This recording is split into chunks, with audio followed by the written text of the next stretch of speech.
Okay, K selection is human beings, strategy of producing fewer high quality, while R selection is producing many offspring and So like turtles?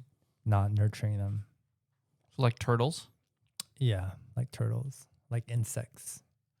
R selection is like bugs and turtles and stuff like that.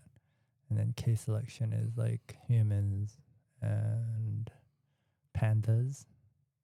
So for me, like the reason why I think R selection is the actual optimal choice is because there's only so much you can nurture. There's a limit to the level you can nurture. Yes. Like yeah, like It's almost luck. yes, exactly. There's too much Yeah. luck involved. There's Yeah. too much random chance involved. Yeah. So it doesn't. You can spend like 24/7 like trying to nurture the perfect child, and then they could like still go crazy and like kill everybody and go to jail, like or whatever, like or like their genetics are just shitty, so they can like so that's why from that angle like our selection is like you surprisingly don't lose out. I feel you don't lose out on as much as I think you would by not nurturing your kid. Like a person would logically think that, oh, if you're not there, It's just you have no control. It's just it doesn't matter what you do. It matters what you do, but it really doesn't matter. So like one angle of this is like the concept that like an alpha dad is never home. Okay. Like an alpha dad is out there like conquering the world, and then they like stop by and then they just like say hi to the wife and then like maybe like bang her and then like say hi to the kids and then they go back to conquering the world. Mm-hmm.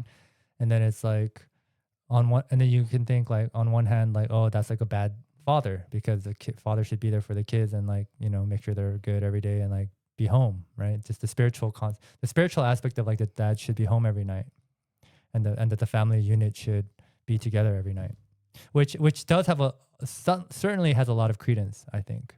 But as I get older, I also feel that the concept of the conquering father, who you rarely see, but you respect and you hear about, and every time he comes home, he looks like some superhero that like came back to say hi before going back out into the world to be a superhero again.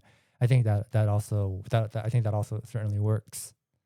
I just feel like there's too many permutations. So your whole concept is simply random. Everything's just random luck, or everything's like kind of randomized. So yeah, two things that I've seen about the absentee father. Number one is Andrew Tate, right? So his dad was never home, and then but then he sees his dad as like a superhero, and he only speaks highly of his dad, and then all he ever talks about is how he wants to live a life that his dad would be proud of him of. But then on the other hand, there's so many people who like hate their dads because the dad was never there, right? They have like so much, especially like women. A lot of girls have that, right? Like just a tremendous resentment for like an absentee or like just like not a good father. It's funny how your mind can go one of either way. And then like the other example, which is a more poignant one for me, is in Hunter x Hunter, right? So Gon's father is an absentee father, and like the general public consensus about his dad is that he's like a piece of shit dad, right? Like so my handle on Valorant is the dad's name, and every single time like everyone loves to talk to me, and they're always like, oh, you piece of shit, or like, where's your son, like you should be out looking for it's actually awesome, like like the response. I love the fact that everyone knows like what that is, but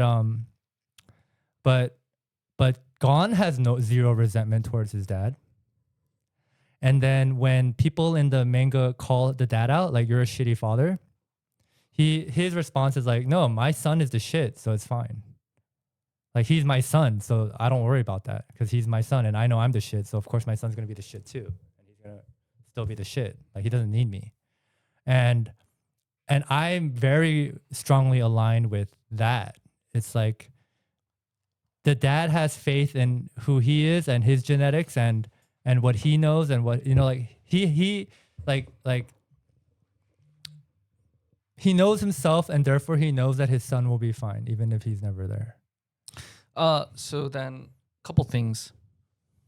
Does it matter that this is a manga, not a real life example? I mean, sure, it could.